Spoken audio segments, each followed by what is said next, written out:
নৱমমান শ্ৰেণীৰ গণিতৰ অনুশীলনী 1.6ৰ কুৱেশ্যন নম্বৰ 1 কৰিব ওলাইছোঁ। ইয়াত আছে মান উলিওৱা, এনেকৈ তিনিটা প্ৰশ্ন আছে। এক নম্বৰ আছে 64 হোল টু দি পাৱাৰ 1/2। আহাচোন আমি কৰোঁ। এইদৰে বহীত লিখি লৈছোঁ প্ৰশ্নটো। এতিয়া 64ক আমি এনেদৰে লিখিব পাৰোঁ 8 8 গুণ 64। তাৰমানে 8 দুবাৰ পূৰণ কৰিলে আমি 64 পাওঁ, সেয়ে আমি 8 8 গুণ 64 লিখিলোঁ। এতিয়া 8ক আমি কেইবাৰ লিখিছোঁ? দুবাৰ লিখিছোঁ, আৰু বাহিৰত 1/2 আছে। এতিয়া আমি এই ব্ৰেকেটটো উঠাই দিম, তেতিয়া হ'ব 8 2 পূৰণ চিন হ'ব, হাফ হ'ব। যিহেতু আমি এটা হেৰি পাইছিলোঁ, ফৰ্মুলা পাইছিলোঁ, a to the power m whole to the power n is equal to a to the power m n আছিলে। m আৰু n পূৰণ হৈ আছে, গতিকে সেই ফৰ্মুলাটো ইয়াত ব্যৱহাৰ কৰিছোঁ। 8 2 আৰু হাফ এইটো পূৰণ হৈ আছে, 2 আৰু 2 কাটি যাব, 8 টু দি পাৱাৰ 1 থাকিব। তাৰমানে 8ৰ ওপৰত পাৱাৰ 1 আছে, তাৰমানে আনচাৰটো অকল 8 হ'ব। তাৰমানে 64 whole to the power half is equal to উত্তৰটো 8। 2 নম্বৰটো আছে 32 হোল টু দি পাৱাৰ 1/5। এতিয়া 32 আমি যদি 2 5 বাৰ পূৰণ কৰোঁ, তেতিয়াহ'লে 32 হ'ব। 2 দুগুণ 4, 4 দুগুণ 8, 8 দুগুণ 16, 16 দুগুণ 32। গতিকে 32ৰ সলনি আমি 2 কেইবাৰ লিখিলোঁ, 5 বাৰ পূৰণ কৰি লিখিলোঁ। এতিয়া 2 টু দি পাৱাৰ 5 হ'ব, আৰু বাহিৰত আছে 1/5 হোল টু দি পাৱাৰ 1/5। এতিয়া আগৰ দৰে 2 টু দি পাৱাৰ 5 ইনটু 1/5, 5 কাটি যাব, তেতিয়া থাকিব 2 টু দি পাৱাৰ 1। গতিকে ইয়াৰ আনচাৰটো অকল আমি পালোঁ 2। 3 নম্বৰটো আছে 125 হোল টু দি পাৱাৰ 1/3। ইয়াতো আমাৰ এই সূত্ৰটোৱে ব্যৱহাৰ হ'ব। 125 মানে 5 তিনিবাৰ পূৰণ হ'ব।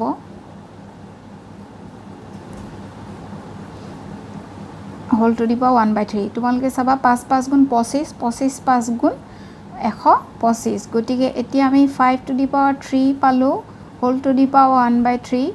আগৰ দৰে আমাৰ 5 আছে, এইটো যেনেকৈ আমি ইয়াত ব্যৱহাৰ কৰিছোঁ, এইটো এনেকৈ ব্যৱহাৰ কৰিম। 3 ইনটু 1/3, আগৰ দৰে একেই। তেতিয়াহ'লে 5 two the power 1, year answer কিমান পালোঁ? অনলি 5। এইটো হ'ল আনচাৰ। এইটো 5 টু দি পাৱাৰ 1, 51 নহয় দেই, 5 টু দি পাৱাৰ 1, আনচাৰ 5। এবাৰ কুৱেশ্যন নম্বৰ 2ৰ অংককেইটা চাম। ইয়াতো আছে মান নিৰ্ণয় কৰা। 1 নম্বৰটো আছে 9 টু দি পাৱাৰ 3/2। আমি প্ৰশ্নটো লিখি লৈছোঁ। এতিয়া 9 মানে 3 কেইবাৰ আছে?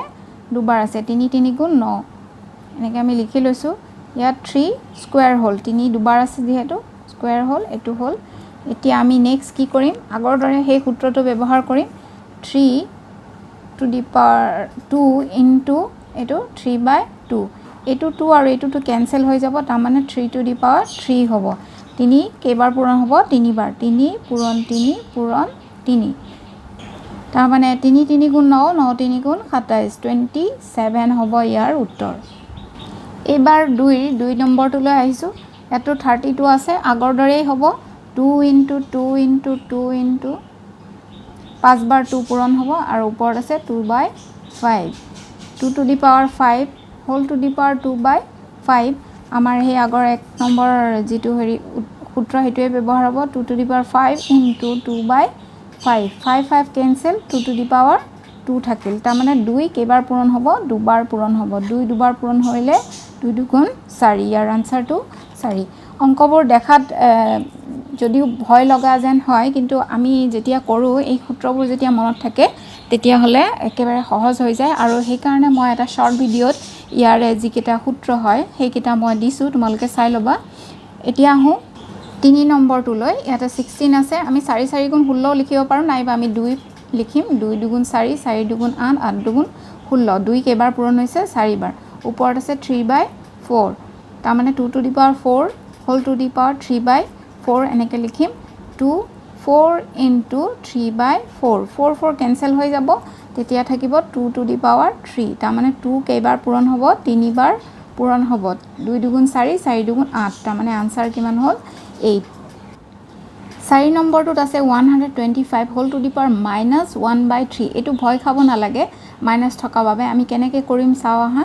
ইয়াতে 5 তিনিবাৰ পূৰণ হ'ব, হোল টু দি পাৱাৰ -1/3 আগৰ অংকটোত পাইছিলোঁ আমি যে 125 মানে 5 তিনিবাৰ পূৰণ হয় 5 5 গুণ 25 25 5 গুণ 125 সেই 125ৰ সলনি 5 × 5 × 5 লিখিলোঁ এতিয়া 5 টু দি পাৱাৰ কিমান হ'ল 3 হ'ল আৰু ওপৰত -1/3 আছে এতিয়া আমি ব্ৰেকেটটো উঠাই দিম তাৰমানে 5 টু দি পাৱাৰ 3 আৰু পূৰণ হ'ব -1/3 এই দুটা পূৰণ হয় বুলি আমি জানো এতিয়া 3 3 ইয়াতো কেনসেল হ'ব থাকিব কি 5 টু দি পাৱাৰ -1 এনেকে থাকিলে আমি জানো যে এইটো আমি যেতিয়া মাইনাসত থাকে তেতিয়া আমি ইয়াক 1/5 টু দি পাৱাৰ 1 বুলি লিখিব পাৰো যেতিয়া মাইনাসত থাকে -2 থাকা হলে ইয়াতে 1/5 টু দি পাৱাৰ 2 লিখিলো হেতেন ইয়াতে যদি 3 থাকিলে হেতেন ইয়াতে আমি 3 লিখিলো হেতেন এনেকে একেই পদ্ধতি তেতিয়া আৰু শেষত আমাৰ উত্তৰটো কি হ'বগে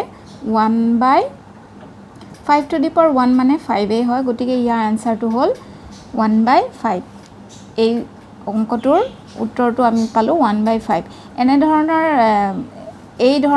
এইটো অংক ধৰণৰ প্ৰশ্নটো প্ৰায় কম্পিটিটিভ এক্সাম বিলাকত আহে গতিকে সকলোৰে বাবে সুবিধাজনক হ'ব যদি যি সকলে মোৰ ভিডিওটো চাই আছে গতিকে মনোযোগেৰে চাই থাকিলে হ'ল এইবাৰ আহো আমি 3 নম্বৰৰ অংকলৈ ইয়াত আছে সৰল কৰা এক নম্বৰ আছে 2 to the power 2/3 into 2 to the power 1/5 এই অংকটো কৰিবলৈ আমাৰ এই বিধিটো প্ৰয়োগ হ'ব যেটো আছে a to the power m dot বা into a to the power n is equal to a to the power m plus n ইয়াতে a to ধৰা m আৰু a to n আৰু ইয়াতে তলত a দুটা 2a আছে যেহেতু এই দুটাই কি হ'ব a বুলিয়ে ধৰিম গতিকে সেই মতে যদি a টো আমি এপ্লাই কৰো তেতিয়া ইয়াৰ উত্তৰটো কি হ'ব a to the power m plus n তাৰ মানে ইয়াত কি হ'ব 2 to the power m মানে আছে 2/3 plus n মানে কি আছে 1/5 সকলোৱে বুজি পাইছা নিশ্চয় a to the power m into a to the power n is equal to a to the power m plus n এই বিধিটো আমি ইয়াতে প্ৰয়োগ কৰিছো এতিয়া আমি কি কৰিম 2 লিখিম এই ওপৰৰখিনি আমাৰ সৰল হ'ব যেহেতু 3 আৰু 5 দুইটা মৌলিক সংখ্যা গতিকে ইহঁতৰ লসাগু দুইটাৰ পূৰণফলে হ'ব তাৰ মানে 3 5 গুণ কিমান হ'ব 15 হ'ব দুইটা আমি পূৰণ কৰিলে ইয়াৰ লসাগু পাম আৰু হেতু হ'ল 15 এতিয়া আমি কৰিব লাগিব 3 ৰে 15 হৰণ কৰিলে আমি পাম 5 গতিকে সেই 5 আৰু 2 মাল্টিপ্লাই হ'ব 5 * 2 একেবাৰতে কৰিব পাৰো যি সকলে বুজি নাই পোৱা তেওঁলোকৰ কাৰণে মই অলপ দীঘলীয়াকৈ কৰি দিছো মাজত আছে প্লাস চিন দিম এতিয়া 5 ৰে 15 হৰণ কৰিলে কি হয় 3 বাৰ যায় 3 লিখিলো ইনটু ওপৰত কি আছে 1 এটো আমি এনেকে লিখিম তাৰ পিছত হ'ব 2 টু দি পাৱাৰ এখিনি ওপৰত লিখিব লাগিব দেই সকলোৱে চাই যাবা ওপৰত 15 আছে আৰু ইয়াত কি হ'ব 5 দুগুণ 10 প্লাস চিন আছে 3 গুণ 3 তাৰ মানে ইয়াত 2 টু দি পাৱাৰ 13/15 এইটোৱে হ'ল আমাৰ ইয়াৰ আনসাৰ এইখিনিতে আমি স্টপ কৰি দিম এইটোৱে হ'ল আমাৰ আনসাৰ 2 নম্বৰটো আছে 1/3 to the power 3 whole to the power 7 একেদৰে আমি ইয়াত কি কৰিম 1 ব্ৰেকেটটো উঠাই দিম 1 টু দি পাৱাৰ 7 হ'ব আৰু 3 টু দি পাৱাৰ 3 mn আছিলে গতিকে 7 ইয়াতে হ'ব গতিকে আমাৰ শেষত হ'বগে 1 টু দি পাৱাৰ 7 মানে 1 7 বাৰ পূৰণ কৰিলেও কি হ'ব 1 এ হ'ব 1 * 1 * 1